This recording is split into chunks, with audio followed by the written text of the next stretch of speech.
मुजफ्फरपुर के चतुर्भुज स्थान का नाम सुनते ही लोगों के चेहरे पर अलग अलग भाव आ जाते हैं। कोई चुप हो जाता है, कोई मुस्कुरा देता है और कुछ लोग ऐसे भी होते हैं जो नज़रें झुका लेते हैं। इस जगह की गलियां संकरी हैं, पर कहानियां बहुत लंबी। दिन में यह इलाका किसी आम बस्ती की तरह लगता है, लेकिन जैसे ही शाम ढलती है यहाँ की हवा बदल जाती है।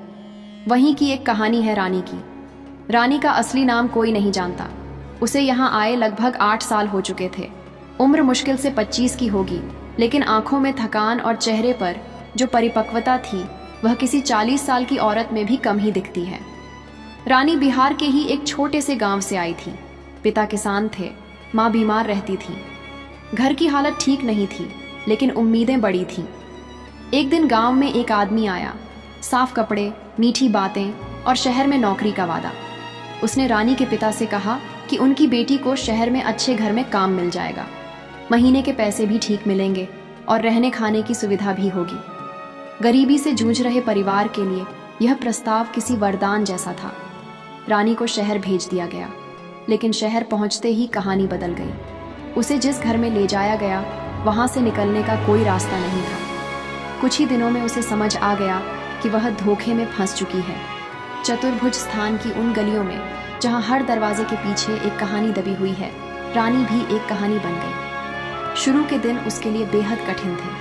वह रोती थी, लड़ती थी, भागने की कोशिश करती थी, लेकिन हर बार उसे पकड़ लिया जाता। धीरे धीरे उसने समझ लिया कि यहाँ से निकलना इतना आसान नहीं है।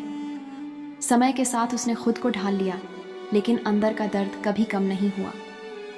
रानी के कमरे की खिड़की से सड़क दिखती थी। हर शाम वह खिड़की के पास बैठकर लोगों को देखती।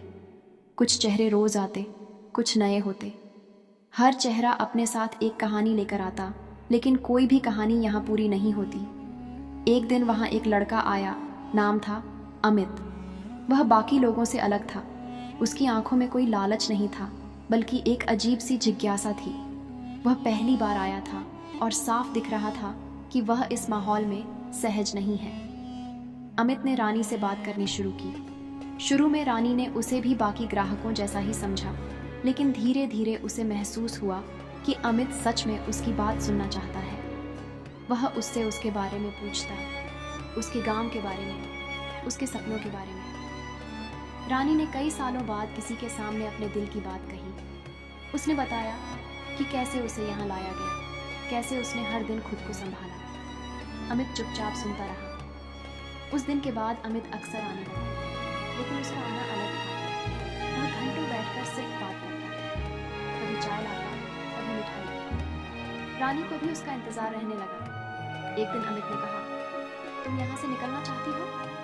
रानी ने हल्की सी हंसी के साथ जवाब दिया, यहाँ से निकलना इतना आसान नहीं होता। अमित ने कहा, अगर मौका मिले तो।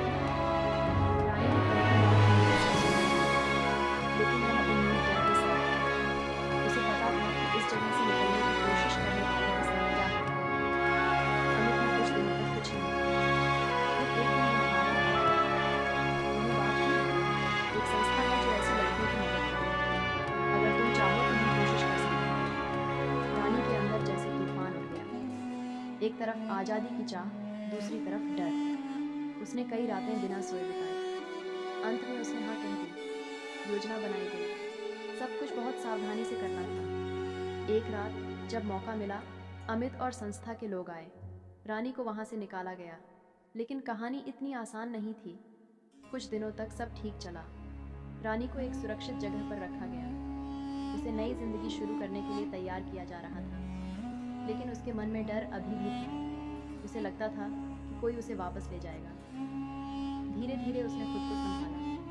उसने सिलाई सीखनी शुरू की। छोटी छोटी चीज़ों में उसे खुशी मिलने लगी। उसने फिर से सपने देखने शुरू किए। एक दिन वह आईने के सामने खड़ी हुई। उसने खुद को देखा, वही चेहरा, लेकिन अब आंखों में थोड़ी चमक। उसने सोचा, क्या मैं सच में बदल सकती हूँ अपनी ज़िंदगी? समय बीतता गया। रानी ने अपने पैरों पर खड़ा होना शुरू किया। उसने एक छोटी सी सिलाई की दुकान खोली। ग्राहक आने लगे। लोग उसे एक मेहनती औरत के रूप में जानने लगे, लेकिन अतीत कभी पूरी तरह खत्म नहीं होता। एक दिन दुकान पर एक औरत आई।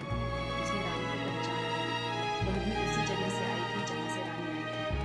उसकी हालत उस औरत की आंखों में वही दर्द था जो कभी रानी की आंखों में था। रानी उसे देखकर चुप हो गई।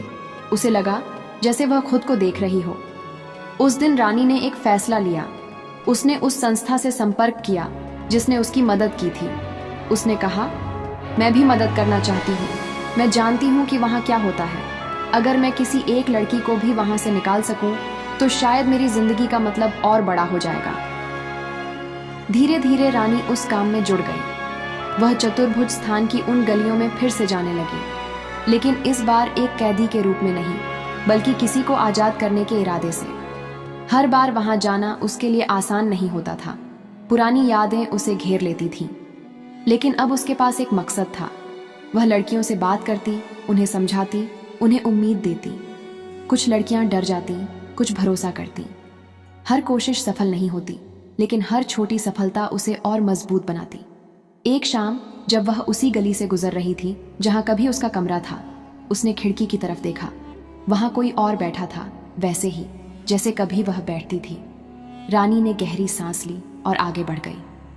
अब उसकी कहानी सिर्फ उसकी नहीं थी, वह उन सभी लड़कियों की कहानी बन चुकी थी जो अंधेरे से निकलकर रोशनी की तरफ बढ़ना चाहती हैं। चतुर्भुज स्थान की गलियां आज भी वही हैं, वहां की रातें आज भी लंबी हैं, लेकिन कहीं ना कहीं किसी खिड़की के पीछे बैठी कोई लड़की अब यह सोचती है कि शायद एक दिन वह भी बाहर निकल सकती है, और शायद उस दिन रानी जैसी कोई उसकी मदद के लिए वहां मौजूद होगी।